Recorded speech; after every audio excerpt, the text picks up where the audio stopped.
Bom dia aí, gente. Paz do Senhor Jesus. Que a paz de Deus esteja no lar de cada um de vocês aí. Queria compartilhar com vocês a respeito de uma passagem da palavra de Deus que está muito propícia nos tempos de hoje. Eu vejo muitas pessoas postando nos grupos de WhatsApp, de Facebook, uma palavra muito importante. Eu queria me aprofundar um pouco mais nela, já que ela está tão em ênfase, né, que é uma palavra que está em 2 Crônicas, no capítulo 7, no versículo 14. E se o meu povo, que se chama pelo meu nome, se humilhar e orar e buscar a minha face e se converter dos seus maus caminhos, então eu ouvirei dos céus e perdoarei os seus pecados e sararei a sua terra. É uma palavra profética, né? Uma palavra de vitória, uma palavra de bênção. Daí eu me aprofundei como nela, eu fui mais atrás, né, procurar para quem foi escrita, qual o propósito que ela foi escrita. E aí nós vemos que para quem que Deus mandou essa mensagem foi para o rei Salomão, o rei de Israel. Salomão, que a gente conhece pela sabedoria, né? Quando a gente lembra de Salomão, a gente lembra logo de sabedoria, que foi a primeira coisa que ele pediu a Deus.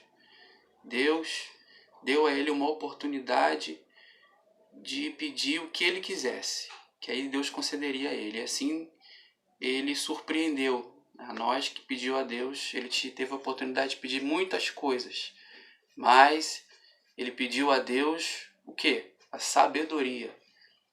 E foi a melhor coisa realmente que ele pediu a Deus, porque essa sabedoria que ele pediu proporcionou a ele coisas, riquezas, coisas maravilhosas na vida dele. Então, em cima dessa sabedoria que ele pediu ao Senhor, eu procurei estudar em cima dessa palavra. E quando ele pediu a sabedoria, que está lá no capítulo 1, em seguida no capítulo 2, já veio o desejo dele de construir um templo, ou seja, um lugar para as pessoas se reunirem, um lugar para os povos se reunirem e ali em comum acordo, numa comunhão, adorar o Senhor. É como se fosse hoje uma igreja, né?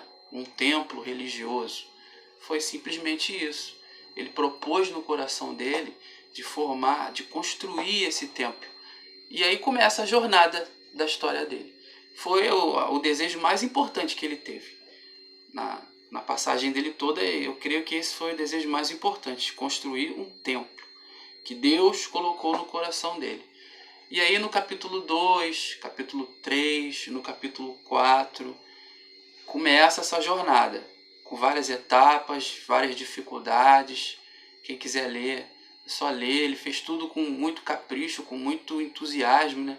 Com muita dedicação, desde o altar, para levar a Arca da Aliança. Ele respeitou tudo que Deus mandou ali, tudo organizado, tudo é um ensinamento para a nossa vida. E no capítulo 4, ele termina esse templo. No capítulo 5, ele consagra o templo ao Senhor e abençoa o povo. No capítulo 6, depois dele ter feito essas coisas, ele faz uma oração ao Senhor. Essa oração que ele faz ao Senhor é que eu queria compartilhar muito com vocês. A importância dessa oração que ele fez. Eu digo que essa oração ela foi um marco na história desse templo. Por que ela foi um marco? Por que não foi a construção? Por que não foi essas etapas da construção? Também foram, mas eu acho que a oração que ele fez com o templo feito foi um marco. Porque quando a gente lembra de Salomão, a gente lembra de sabedoria, correto? A sabedoria foi um dos homens mais sábios, segundo a palavra do Senhor. E eu pensei muito nisso. Essa sabedoria fez com que Salomão fizesse essa oração de um jeito que nós com certeza não faríamos no dia de hoje. Sem a sabedoria do Senhor, nós não faríamos essa oração.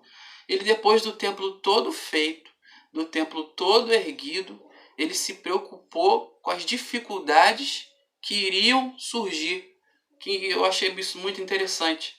Ele orou com esse objetivo. Ele estava preocupado com as dificuldades que viriam. Tanto que, se você ler o capítulo 6, no verso 12, tá claro lá ele orando. Ele ora se tiver alguma divergência entre os irmãos, alguma briga entre os irmãos, e um ofendeu o outro, para que Deus tivesse misericórdia. Ele orou que se tivesse tempos difíceis, tempos de doenças, tempos de adversidades, Deus tivesse misericórdia e ajudasse o povo. E foi muito legal isso. Eu achei muito interessante essa oração. Porque ele orou por momentos difíceis que viriam.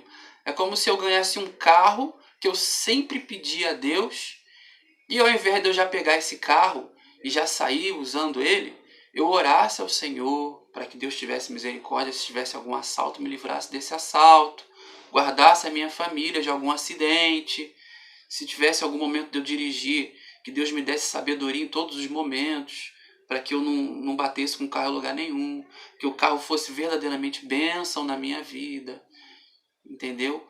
Eu achei interessante isso, porque ele se antepôs ao problema. E essa é a grande diferença do sábio para o tolo. O sábio, ele antevê o problema, ele quer se antepor ao problema, estar preparado quando o problema vier. O tolo não, o tolo ele se alegra ali com aquele momento, com aquelas coisas que estão acontecendo no momento, e não quer nem saber do amanhã. E é por isso que o sábio ele sobressai ao tolo. Mas essa sabedoria ela só vem através de Deus, porque todos nós pecamos, todos nós somos falhos. Essa sabedoria só vem através da misericórdia do Senhor e de nós pedirmos essa sabedoria ao Senhor. E quando ele fez essa oração, ela foi tão importante que em seguida, no capítulo 7, Deus respondeu e aprovou. E respondeu como? Com fogo. Não tem coisa melhor do que o fogo do Espírito Santo do Senhor. Respondeu com fogo e toda aquela alegria, toda aquela maravilha. E mais ainda, no capítulo 7, a partir do verso 11, depois de toda aquela alegria, porque é o que eu sempre digo, o momento da igreja não é só de movimento, de fogo, de alegria, vem muito mais. Deus acrescentou e aí acalmou o coração de Salomão a respeito da preocupação que ele tinha, respondendo da seguinte forma: assim, Salomão acabou a casa do Senhor e a casa do rei. E tudo quanto Salomão tentou fazer na casa do Senhor e na sua casa, prosperamente o efetuou. E o Senhor apareceu de noite a Salomão e disse-lhe: ouvi a tua oração e escolhi para mim este lugar para a casa de sacrifício. E se eu cerrar os céus e não houver chuva, ou se ordenar os gafanhotos que consumam a terra, ou se enviar peste entre o meu povo, e se o meu povo que se chama pelo meu nome se humilhar e orar e buscar a minha face e se converter dos seus maus caminhos, então eu ouvirei dos céus e perdoarei os seus pecados e sararei a sua terra. Daí é que vem essa palavra profética tão linda, tão maravilhosa. Mas olha só o caminho que Salomão percorreu, o caminho da sabedoria. O caminho da sabedoria, ela faz com que Deus chame a atenção de Deus e nós realmente nos importamos com as coisas que verdadeiramente importam. E isso é o mais eficaz de estar com Deus, é que a gente se atenta com aquilo que verdadeiramente importa.